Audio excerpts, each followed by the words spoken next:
So I took that shower I was talking about in part 2, and while taking the shower, I figured out some speaking points that I really cannot believe I've been able to concretely work out. I can't tell how the framing is, and I'm intentionally wearing my sunglasses because they're still optical, and I don't care that you guys don't have a good sense of connecting with me, because at some level I'm going to be violated through these videos, and I just want it to be known that I already knew that was like a like a consequence of the work of publishing onto this platform. So this is a poster to a workers' protest I'm working out, and it goes to a URL, theresearch.club. I am going to treat this like artwork. I'm going to make a new design, send it to the printer, and it's just like, oh, fuck, I keep pulling this up. Like the last third is like, let's start a workers' protest to protect the research club and the family. And I'll draw on them, sign, and yeah, just sign them on the back. And that literally is the artwork.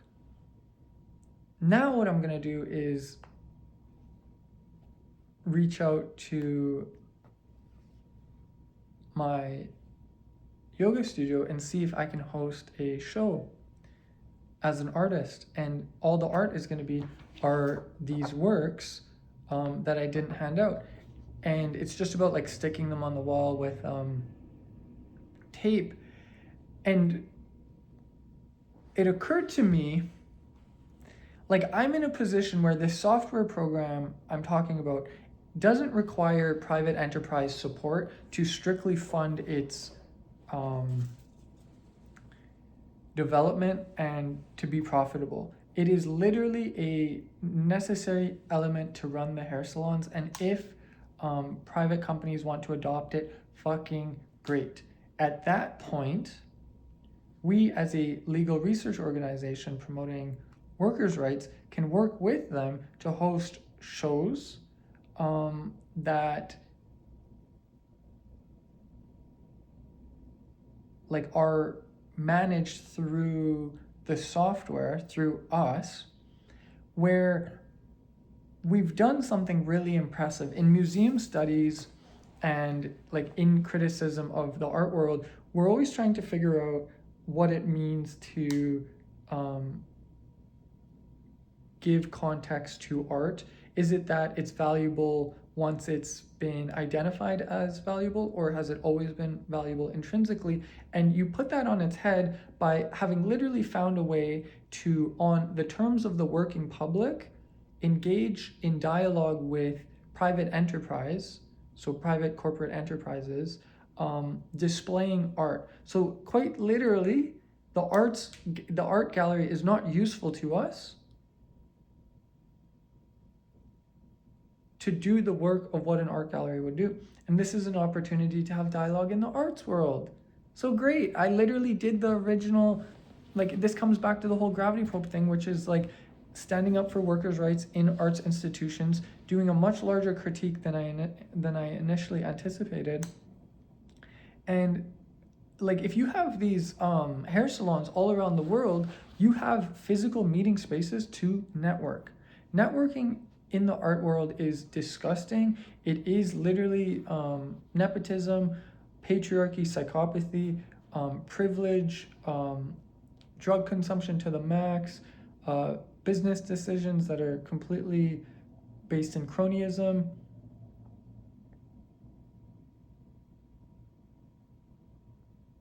So on and so forth.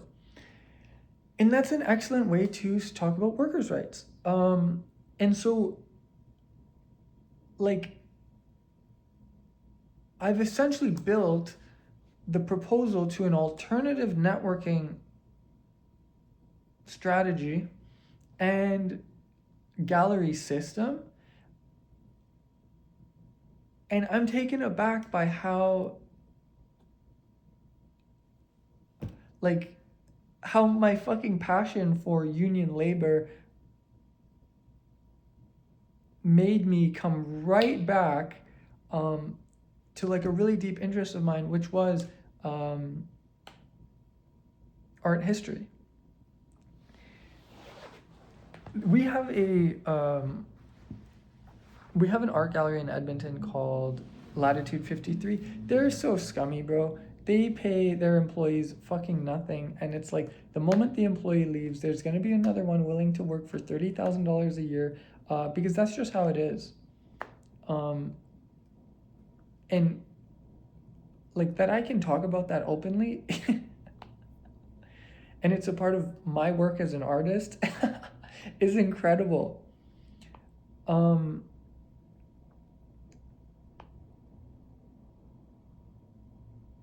Like I was even thinking, I really like the work of Mark Rothko. He was funded, and like all the modernist painters were funded indirectly through the CIA, which is like so super fucking interesting as someone interested in like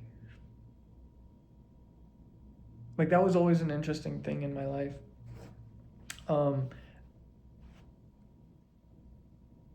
And so it makes me think what these could be, like not this, but these ones where there's actually artwork on it. You could scan it through the camera system that's primarily used as body camera footage, like for body camera footage during protests,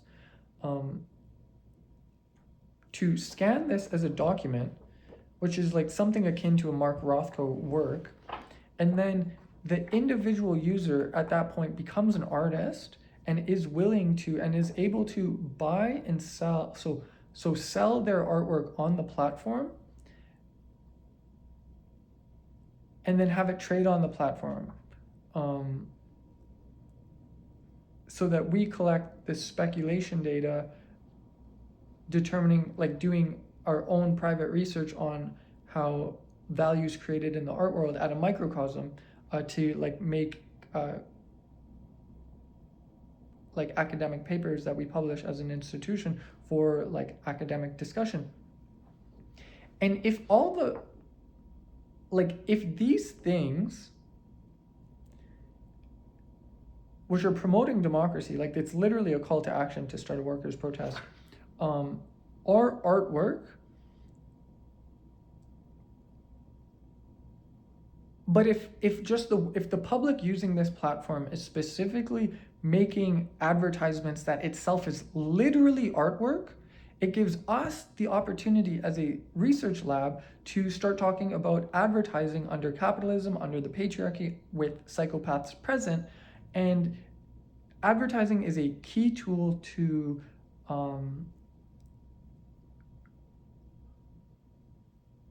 reduce the intellectual potential of an individual, to require them to consume instead of doing internal work. And so I've made a way to question advertising. That's really, really big. When I can engage, like, you can just have a business shut down for like half a day and be like, hey, we're hosting an art show. Literally any business, like any coffee like any customer facing one, that's really easy, but also like non-customer facing businesses, like in the back of a mechanic shop, or any factory. You want to talk about promoting union labor? Go to a cabinet making shop that has no customer, like it's a factory. But the public would be willing to engage with them. Like, you want to talk, fuck, me being an artist, it's like, I don't even have the words anymore. Like, I have to start reading. I barely have any literature on art history or fashion. Fuck.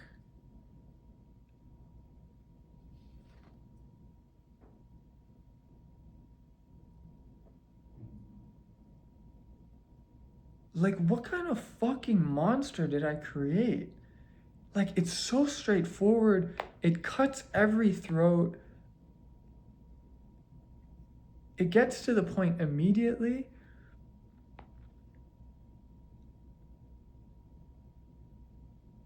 like speculative value in the art world is an excellent way to talk about capitalist sentiment towards money, value creation, speculative as opposed to the opposite of that. I forget what it's called.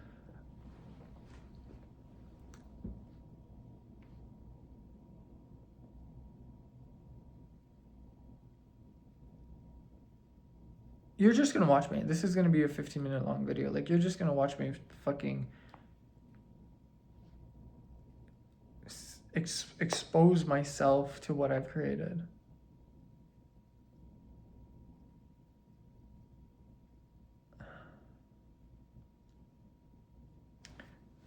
Fuck, what time is it?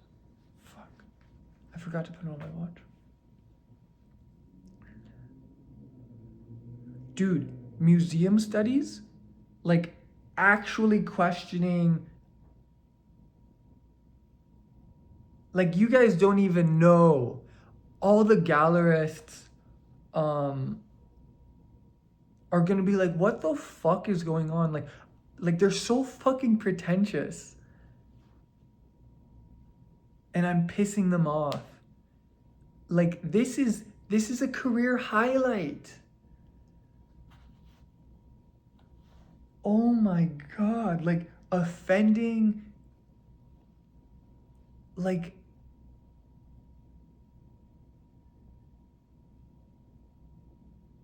this is how you know privilege like plays a huge role in my work, because this is only relevant to like a few people.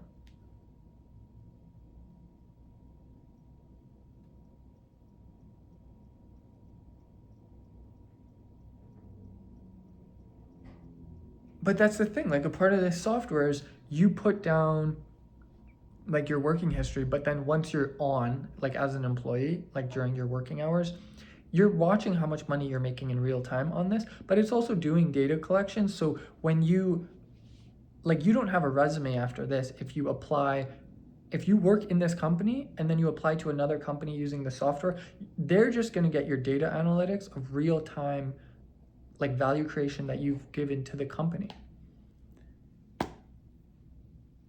And so, like, the very process of entering into the art world, like, I've created a parallel art world as a criticism of the art world as an artwork, of my interest in workers' rights and data art. And so you host this, like, you host these protests on this system. I take the data points, or the software, the company takes the data points, but also me, I guess. And I interpret it. I make an artwork out of it. I take digital data, interpret it through my corpus skin, and I make artwork. And then that's my art into the art world. God, I have something else to say. I'm just trying to remember what it was.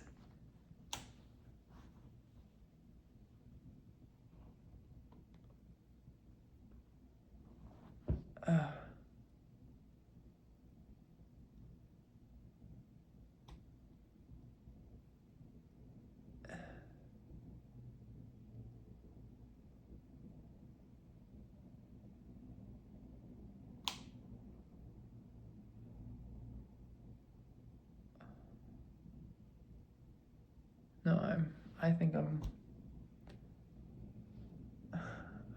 done. I don't have.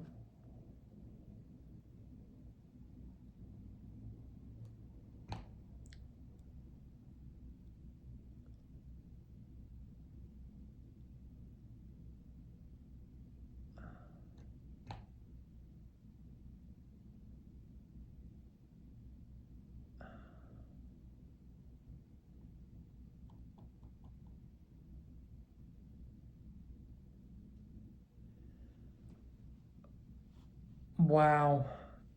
Just straight up wow.